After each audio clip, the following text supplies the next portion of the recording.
Often considered one of the strongest weapons in Splatoon 2's SalmonRun, the Splat Brella in Splatoon 3 sometimes feels overshadowed by the rest of its own class, which seemingly gets stronger and stronger. The Brellas overall have amazing capabilities, and even though the Splat Brella may not shine as bright as it did in Splatoon 2, it still is one of the most satisfying high skill ceiling weapons you can get given. So let's discuss how to get the most out of it in SalmonRun in Splatoon 3.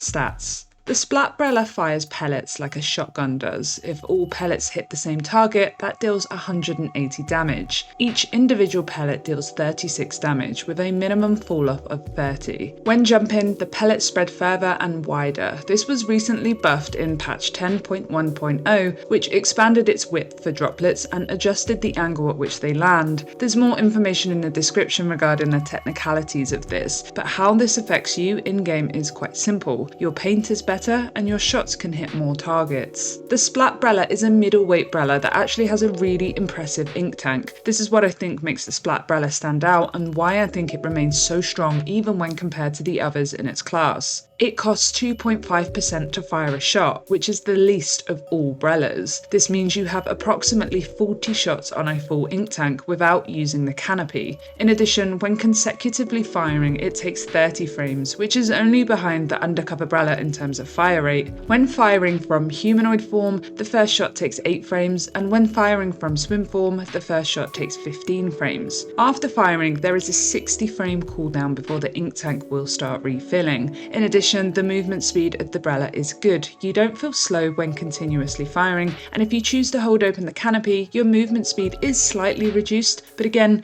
you don't feel terribly weighted down by this. The Canopy has a base damage of 100, meaning that it will inflict 100 damage on anything it comes into contact with. Its overall health is 500 HP. The Canopy can be quite ink hungry, and I'll speak more about how to work with that in the latter half of the video, but it's useful to practice with the timing of it. After firing, if you continue to hold down ZR, the Canopy takes 12 frames to open. It stays open as long as you continue to hold down the ZR button, but you won't fire with the Splat Brella itself. Holding open the Canopy but not firing it off causes your ink tank to deplete quite rapidly. It takes 110 frames to fire off the Canopy. This is just under 2 seconds. You can cancel firing off the Canopy by letting go of the ZR button. The Canopy uses approximately 25% of your ink tank when you fire one shot, then hold it open and then fire it off, which feels like a lot, but given how little the individual shots use, it actually doesn't drain your ink tank that much.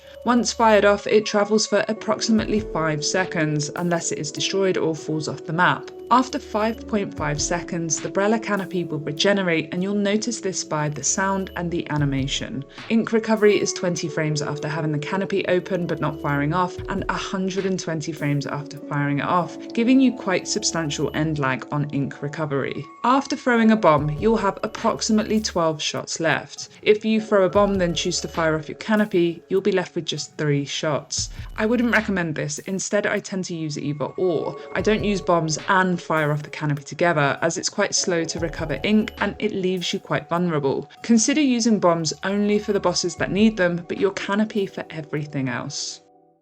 Boss slaying. Steelheads take 2 direct hits. Stingers can be easily defeated in 2 to 3 shots if you jump or aim your shots higher. This allows the pellets to hit multiple pots at once, which will definitely speed up the process. Big shots and drizzlers are not a particular problem for the Splat Brella. It's worth incorporating your Canopy where possible, as this will speed up defeating them, but the fast 180 damage shots means that you can defeat these at reasonable pace. 500 HP bosses such as the exposed enemies on Scrappers, Steel Eels and Slaminids are very easy for the Splat Brella to take out. It's 3 direct hits. I'll speak more about flashing the Canopy at the end of the video, but for any enemy that has health between 400 to 500 HP, your Canopy's ability to hit for 100 damage on contact makes defeating these bosses very easy.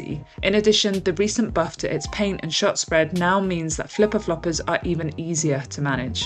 Flyfish and Moors are fine in small numbers for the Splat Brella, but I'd consider leaving these for teammates if possible. Bombs are not really suited towards the Splat Brella, and again I'll talk about that towards the end of the video, but in freelance you may need to throw bombs for these enemies. As always, consider specials for multiple fly fish. Like other Brellas, your main issue will be fish sticks. I really think this is the only enemy in the game that the Splat Brella may struggle against, and that's because of its single shots. It's easier to hit multiple of them from the ground when jumping. It does not take as long as you may think, but this does put you at risk, and often your teammates may have better suited weapons. Freelance will force you to get rid of these, but consider specials if 3 of them are left active and nobody is helping. Lessers are extremely easy for the Splat Brella to manage, and I think it's worth mentioning that as this weapon, you may be the best in the comp to deal with them. This is primarily because of high single shot damage of the weapon, which can one-shot both small fry and chum, but also heavily damage cohocks. But the other reason why the Splat Brella excels against lessers is because of its shot spread and its canopy.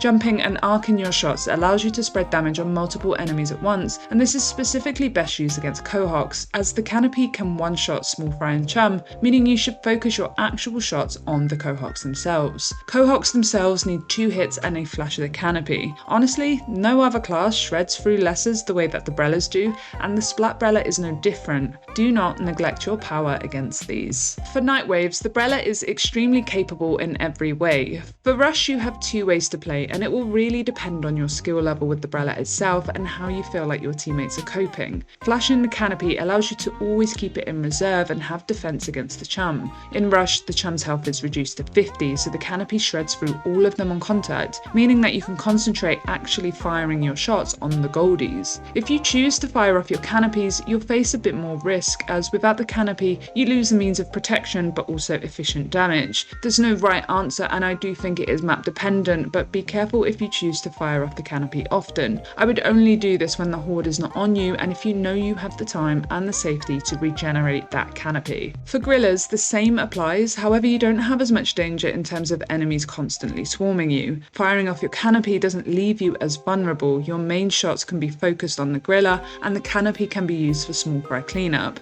It depends on the comp really, but I often find as a Brella player you have better DPS and safety than most other weapons, so it pays to help stun and defeat the grillers, with small fry cleanup being slightly less of a priority. For all other night waves, I tend to try and focus on fighting more than supporting, but more on that in a minute. For king waves, you'll be able to flex roles, but I find the Splat Brella is often best used when you're able to fight with it, so I tend to go towards focusing on boss spawns, but it's equally important to recognise where roles overlap or the preferences of your teammates. I don't think there's any right way to use the Splat Brella during king waves because it has respectable DPS, the ability to be self-sufficient, and a really good ink tank, and all of this means that it can dedicate itself to focusing on the kings or focusing on the bosses. Whatever way you decide to use it, just remember to take note of the other weapons you're with. Sometimes they aren't as flexible as the Splat Brella, so you may want to work around them. And of course, always damage the kings whenever you can. Weapon roll. Like the other Brellas, the Splat Brella works best when you utilise its ability to consistently put out high amounts of damage. Given its shotgun-like firing, its decent spread of bullets and its canopy, you'll find you're able to unload an impressive amount of DPS on all enemies you can get in front of. For this reason, I find that the Splat Brella fits best into that of a Slayer. Given its ability to manage almost every enemy without major issues and its impressive DPS, you may want to play this weapon aggressively as much as possible. By aggressively, I don't mean running off on your own and attempting to pull off the impossible. What I mean is that the Splat Brella doesn't need to charge, or it doesn't have a poor ink tank. You do have some end lag on the canopy after firing, more on that in the next point, but you're not hindered much by slowness. Aggressive positions in SalmonRun are best described as plays that seek to damage enemies quickly, efficiently, and consistently. There isn't much point attempting to wait out bosses or trying to overlord them in freelance. This often backfires and you run the risk of standing idle,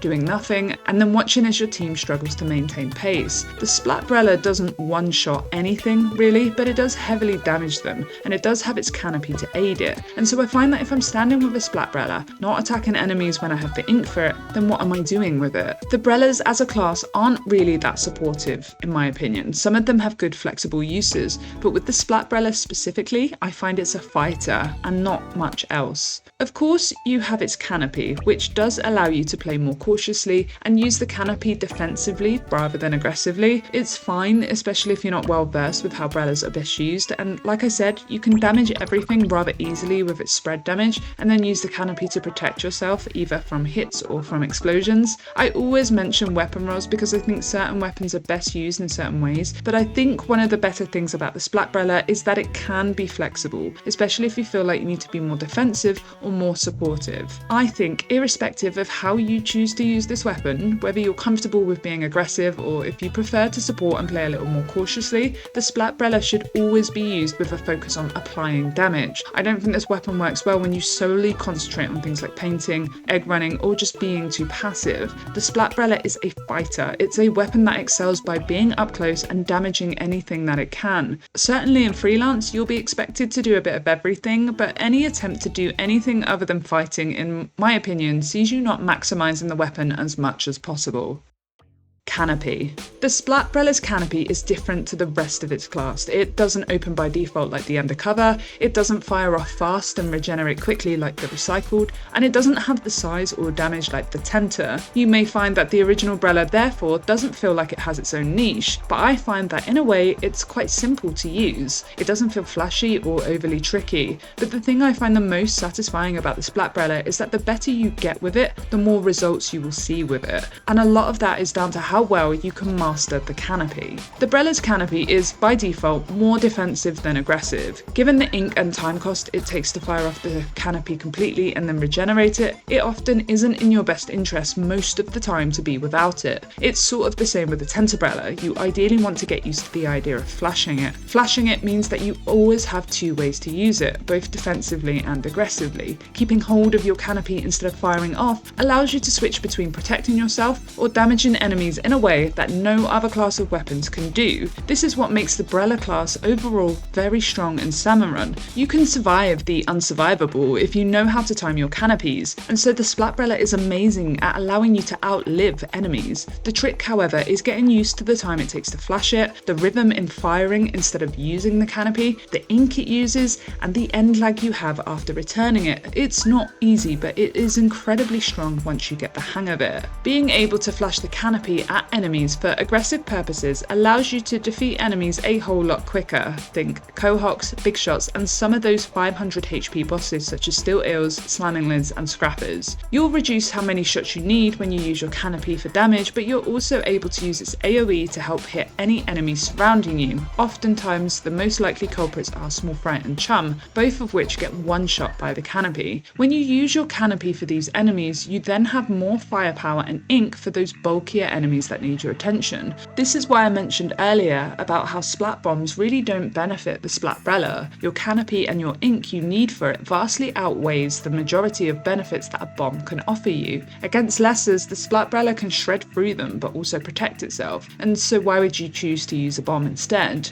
Think about Rush. Would you use bombs when your inbuilt canopy allows you to shred through the horde with such little effort? The Splat Brella was king in Splatoon 2 SalmonRun because there were so many enemies that had 400 to 500 HP breakpoints. Think Cohocs, Scrappers, Steel Eels, etc. 2 or 3 hits with the main weapon and a flash of the canopy means that those enemies are gone quickly and efficiently. The same does still apply for Splatoon 3, with the addition of new 500 HP bosses like Lids. The difference, however, is that the overall hazards are higher, which can stress your ink tank management, and there are now newer bosses that don't complement the way that the Brella fires, such as fish sticks. This means that there are more obstacles to play around and more risks to consider, which is why I feel like the Brella often gets overlooked when talking about how good certain weapons are. Its place in Splatoon 2 was undeniable, but in Splatoon 3 it needs more practice. It needs more understanding of things like ink tank management, boss cycles, and weapon resourcefulness. It's not an easy weapon to master, but it is so damn satisfying when it works the way you need it to. It feels overpowered in the right hands at the right times. It just takes practice. I hope this helps you appreciate the Splat Brella a little bit more. I'll see you guys soon.